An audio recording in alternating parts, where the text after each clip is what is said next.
Karena bulan Ramadan ini juga disebut sebagai Syahrus Sabri, bulan yang melatih dan meneguhkan kesabaran kita. Makanya secara bahasa antara puasa dengan sabar itu sama. Puasa itu secara bahasa adalah al-imsak, menahan.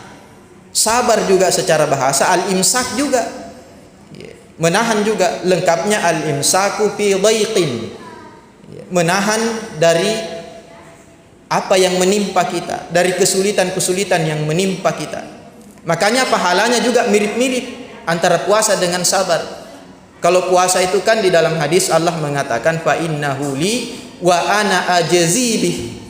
Allah mengatakan puasa itu untuk saya dan saya sendiri yang akan membalasnya. Artinya ibadah puasa itu di sisi Allah sangat spesial pahalanya. Sementara sabar di dalam Al-Qur'an innama yuwaffas sabiruna ajrahum bighairi hisab. Sabar itu pahalanya tidak terhingga. Karena sabar ini jamaah yang berbahagia. Kalau cuma ingin menasihati orang kalau kena musibah sabar ki, atau ingin diceramahkan seperti ini mari kita bersabar, itu mudah. Tapi untuk menerapkan kepada diri kita sendiri itu tidak mudah jamaah yang berbahagia. Tidak mudah. Dan salah satu tujuan kita menunaikan ibadah puasa seperti yang mungkin selalu kita dengarkan, bahkan kita baca di Al-Baqarah 183 itu, bahwa kita ini diwajibkan berpuasa agar kita bertakwa. Dan salah satu bentuk ketakwaan itu adalah bersabar. Makanya kalau kita melaksanakan ibadah puasa supaya kita bertakwa, parameternya apa kalau kita bertakwa? Itu disebutkan di Ali Imran, di antaranya 133 134. Ketika Allah Subhanahu wa taala mengatakan wasari'u ila magfiratin mir rabbikum wa jannatin arduhas samawati wal ard uiddat lil muttaqin. Ketika Allah mengatakan bahwa bergegaslah kepada ampunan Allah Subhanahu wa taala dan surga yang seluas langit dan bumi, uiddat lil muttaqin, yang disediakan untuk orang-orang yang bertakwa. Pertanyaannya, siapa orang yang bertakwa di situ? Dijelaskan di ayat yang setelahnya. Alladzina yunfiquna fis sarra'i wad dharra'i. Orang yang bertakwa yang pertama itu sifatnya adalah yang bisa berinfak meskipun dalam keadaan lapang ataupun dalam keadaan sempit. Yang kedua adalah wal kadhiminal ghaidha. Orang yang bertakwa itu orang yang bisa menahan emosi atau amarahnya. Dan yang ketiga adalah wal afina 'anin nas, orang yang bisa memaafkan. Jadi kurang lebih kita berpuasa supaya kita bertakwa. Takwa diantaranya itu adalah sabar. Bagian daripada sabar itu bisa menahan emosi kita dan bisa memaafkan orang. Tetapi memaafkan ini jamaah yang berbahagia juga tidak mudah. Karena orang biasa, apalagi kalau urusan sakit hati, ya biasa orang mengatakan saulo besi tes saulo ati, atau saulo bangkut tes saulo ati. Katanya luka akibat benda tajam itu sudah sembuh, tapi kalau masalah sakit hati biasa susah. Apalagi kalau kita biasa masalah siri, nah bilang orang Bugis, ya biasa orang bilang nyahana senerandreng. Bahayanya ini kalau begini. Susahnya kita memaafkan. Tetapi jamaah yang berbahagia,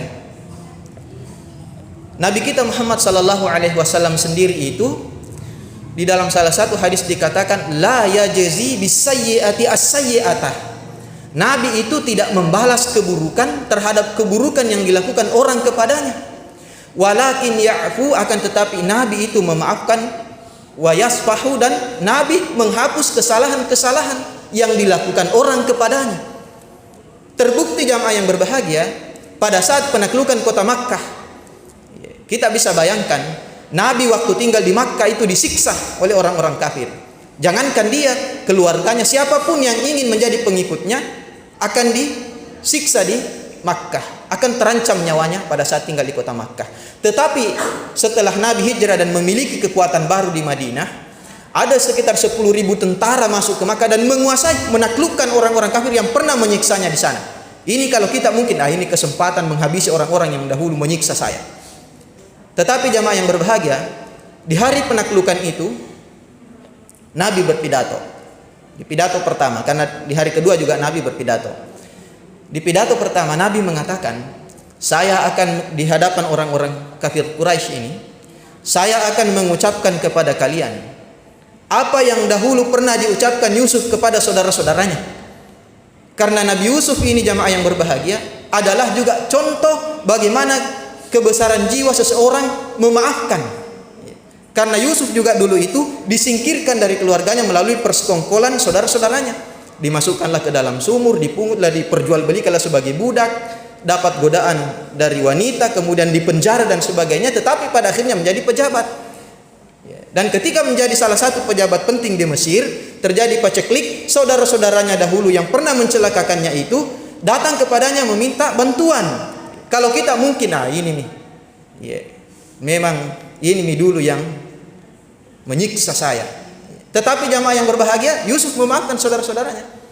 Dan ucapan yang diucapkan pada saat itu juga yang dikatakan oleh Nabi kita Muhammad sallallahu alaihi wasallam, la tathriba alaikumul yawma. Nabi mengatakan di depan orang-orang kafir Quraisy, tidak ada cercaan bagi kalian pada hari ini. Pergilah kalian semua bebas. Coba bayangkan jamaah yang berbahagia. Meskipun ada tokoh-tokoh tertentu yang dieksekusi mati, tetapi secara umum Nabi membebaskan. Bisa kita pikir-pikir, kalau kita di suatu kampung disiksa orang, kemudian kita tiba-tiba menjadi penguasa di tempat lain dan kita menaklukkan tempat-tempat itu, ya kita bisa berpikir ini dulu yang menyiksa saya bersama dengan keluarga dan sahabat saya. Tetapi Nabi tidak berpikir seperti itu.